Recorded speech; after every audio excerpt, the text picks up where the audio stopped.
Thank you for joining me, everybody. My name is Ed Trevors. I'm an Anglican priest in the Diocese of Nova Scotia and Prince Edward Island.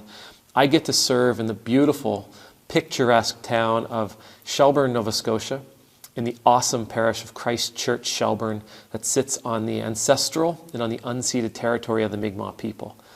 And today I want to share with you a story.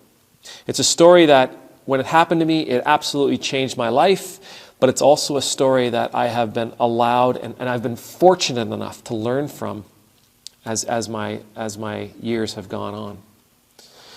Before becoming a priest, I was a chaplain in the nephrology department at one of our provincial hospitals. And nephrology, for those that aren't aware, nephrology is where people who have kidney and liver issues are treated. I dealt with a lot of people who were on dialysis. I dealt with a lot of people who were waiting for or had just received transplants. So at this provincial hospital, I encountered somebody, we're going to call him Jack. And Jack was an active, athletic, outdoorsy, sporty kind of guy.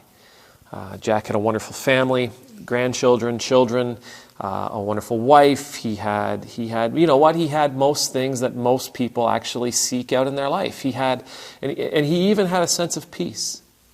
Jack was a big guy. Jack was a strong guy, and Jack was a really, really hard worker. As a matter of fact, he worked in the industrial,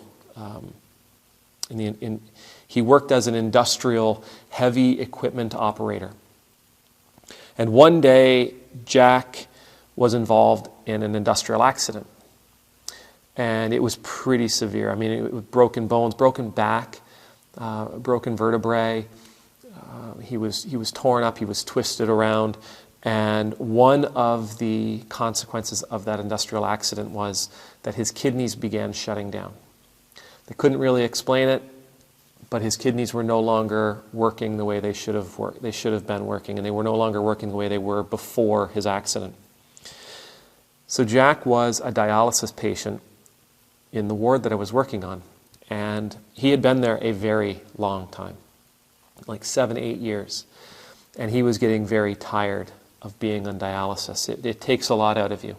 He was going 5 times a week, and he was towards the top of the transplant list if something came his way.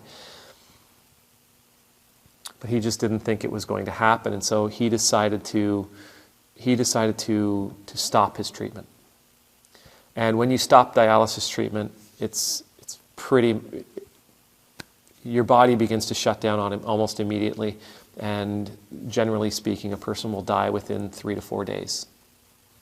Jack was well aware of this. The doctors tried to talk him out of it, the psychologists tried to talk him out of it, the social worker tried to talk him out of it, and then they came to me and said, "Ed, we want you to go and talk him out of it." And so I went and I sat down with him. And I told him all the different things that he had to look forward to, and I told him all the different ways that he was blessed, and I told him all the different reasons he had to live.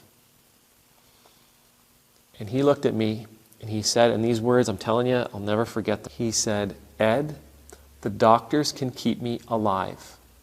They can keep my heart beating, but they can't save my life. My life ended when I had that accident. My life ended when I was involved in that accident. My life is never going to be what it was before that accident." He couldn't go hunting anymore. He couldn't play sports with his children, with his grandchildren. He couldn't canoe anymore. He couldn't be that active, vibrant person that he was. Now, if I were to stop the message here, I would say, wow, Jack taught me something really valuable. The doctors can keep us alive, but they can't save our life. But over the last 10 years, I've come to understand where Jack was wrong in this as well. And I wish I had known then what I know now. Because whereas his old life was over, he couldn't do those things anymore. Where he was going wrong is that he didn't expect he could live a new life. He didn't appreciate that while his old life might be gone, those old things that he loved were gone, There might be an entire world out there waiting for him to embrace. An entire world out there that he didn't even know existed.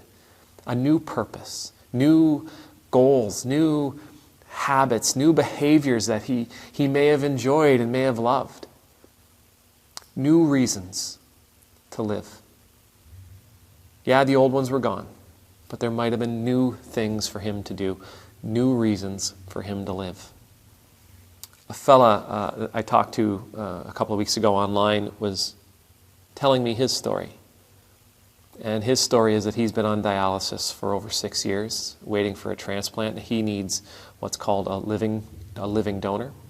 He finds himself in that holding pattern of waiting for a transplant. He finds himself financially strained without violating any of my priestly confidentiality. What I want to offer you is this. Today, please know that you can make a difference in somebody's life in a way that maybe you haven't thought of in the past. For sure, please fill out your organ donor card on your driver's license and let your family know what your wish is. But the other thing you can do right now today, while you're alive, you don't even have to wait for the hereafter to help out. You can today, in your state or province, wherever you find yourself, you can have your blood work done. Because you may be a match for somebody out there that's waiting for a living donor. And I would encourage you to go and check that out. I would also encourage you, whenever and wherever possible, to please make a donation. Make a donation to the Kidney Foundation to help out people like Jack, whose families go through stressful times when they have these experiences, when they walk this particular path.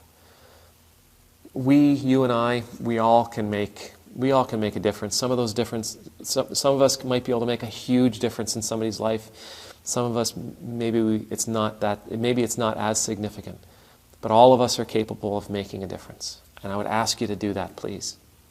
May the Lord bless you. May the Lord keep you. May the Lord make his face shine upon you and be gracious to you. May the Lord lift up his countenance upon you, and may you know the peace of being in God, in the Lord's presence. And I pray, today you will make a difference in somebody's life in a way that maybe you didn't even anticipate. Amen.